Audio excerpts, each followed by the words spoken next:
Hello दोस्तों, आप सभी का स्वागत है एनिमे की इस दुनिया में। तो इस एपिसोड की स्टार्टिंग फ्लैशबैक में एक फेस्टिवल को दिखाने से होती है, जहां पर कई सारे लोग दिवाली की शॉपिंग कर रहे थे। वहीं उन लोगों में हम छोटे वैंग को देखते हैं, जिसे वहां पर रखी एक छोटी सी लकड़ी की तलवार पसंद आती है। तो दूसरी तरफ एक शॉपकीपर वैंग के डैड को नकली ड्रैगन तलवार चिपकाने की कोशिश कर रहा था, लेकिन वैंग के डैड उसकी कीमत सुनकर उसे लेने से मना कर देते हैं रही थी। लेकिन वो कुछ नहीं कर पाता और उसके डैड उसे अपने साथ लेकर वहां से चले जाते हैं। तभी सीन कट होता है और हमें प्रेजेंट में वैंग, शेन और गुओ को दिखाया जाता है, जहां पर गुओ शेन और वैंग को एक मिस्टीरियस व्हाइट स्वॉर्ड मैन के बारे में बताता है, जिसने कुछ टाइम पहले स्वॉर्ड कंपटीशन में अचानक से आकर 4 बेहतरीन स्वॉर्ड्समैन को चैलेंज किया था उसके साथ फाइट करने के लिए।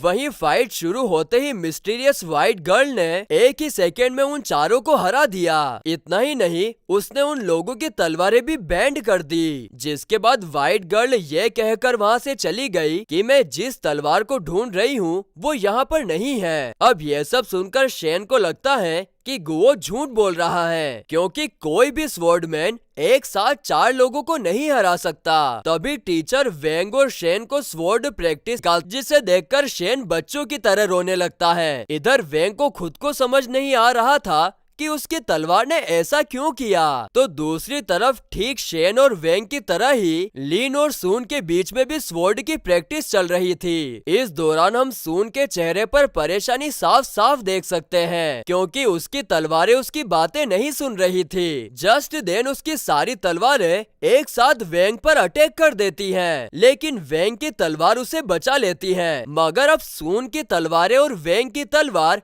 एक साथ चिपक गए थे, जिसे देखकर शेन वैंग की तलवार अपनी पूरी ताकत से बाहर निकालने की कोशिश करता है, लेकिन इसमें वो बुरी तरीके से फेल हो जाता है। अब ये सब देखकर लीन इन सभी को एक्सप्लेन करते हुए बताती है कि शायद वैंग की तलवार अवेकनिंग स्टेज पर है, जिसके कारण वो एक काफी स्ट्रॉन्ग मैग्नेटिक फील्ड प्रोड्यूस कर रही है। जिस पर सून पूछती है अच्छे से क्यों चिपक गई, जिस पर लीन कहती है कि जब भी तलवार अवेकनिंग स्टेज पर पहुंचती है तब वो मैग्नेटिक फील्ड प्रोड्यूस करती है, जो अपोजिट जेंडर की तलवार को अपनी तरफ अट्रैक्ट करती है। वहीं सेम जेंडर वाले की तलवार को वो अपने से दूर कर देती है, जिससे वे लोग समझ जाते हैं कि इसी वजह से वैंग की तलवार ने शेन की तलवार को इतनी बुरी तरीके से बैंड कर दिया और सून की तलवार के साथ चिपक गया। अब ये सब देखकर उन लोगों को कुछ भी समझ नहीं आ रहा था कि अब उन्हें क्या करना चाहिए, जिस पर लीन उन्हें अपने साथ उसके घर चलने के लिए कहती है, क्योंकि वहाँ पर उसकी स्वॉर्ड सिस्टर है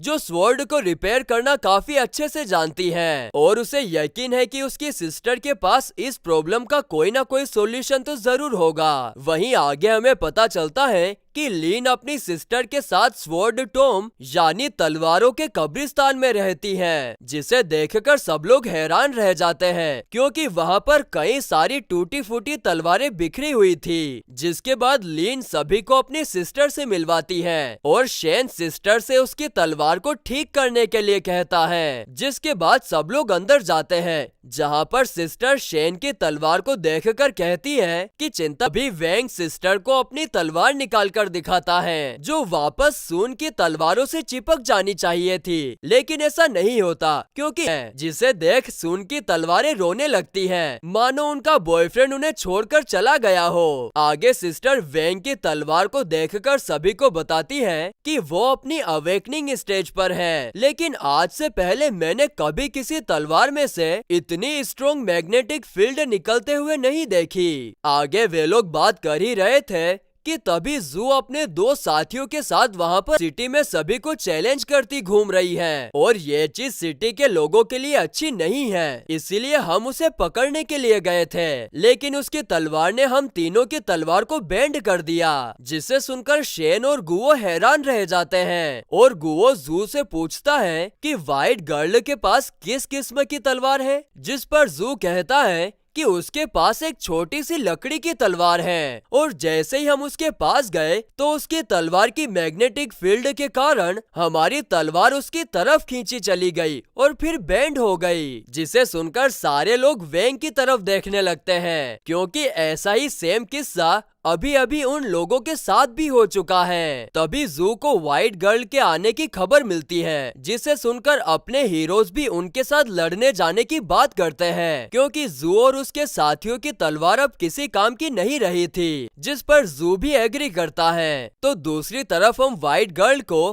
कुछ नकाबपोश निंजास के साथ लड़ते हुए देखते हैं, जिनकी तलवारें भी बेंड हो गई थी। वहीं ये सब दूर से योशी को अपने असिस्टेंट के साथ देख रही थी। यहाँ पर असिस्टेंट योशिको से कहता है कि हमारा एक भी हथियार व्हाइट गर्ल के सामने नहीं टिका। अगर ऐसा ही चलता रहा तो हमारे पास एक भी वेपन नहीं बचेगा। तब हीरोज के साथ यहीं पर आ रहा है, इसलिए वो मिशन को एबोर्ट करने का डिसाइड करती है। वहीं निंजास के वहाँ से जाने के बाद गुओ, सुन और लिन तीनों एक साथ व्हाइट गर्ल पर अटैक कर देते हैं। लेकिन उस शॉपकीपर के पास स्वॉर्ड केस नहीं होती, इसीलिए वेंग के डैड सिर्फ स्वॉर्ड लेकर वहाँ से चले जाते हैं। तो प्रेजेंट में व्हाइट गर्ल वेंग की तलवार को देखकर समझ जाती है कि ये तो वही तलवार है जिसे मैं ढूंढ रही, और हम वेंग और जू को बात करते हुए देखते हैं, जिससे हमें पता चलता है कि जू ने एक बार फिर वेंग के लिए सब कुछ कवर कर लिया है, यानी कि उसने दुनिया को बताया कि उसने व्हाइट गर्ल को अरेस्ट करके जेल में डाल दिया है, बल्कि असल में वेंग ने व्हाइट गर्ल को सिटी की उन सारी स्वॉर्ड्स को ठीक करने का काम दिया था जिसे उसने बेंड किया है। इसके साथ ही ये एपिसोड यहीं पर खत्म होता है।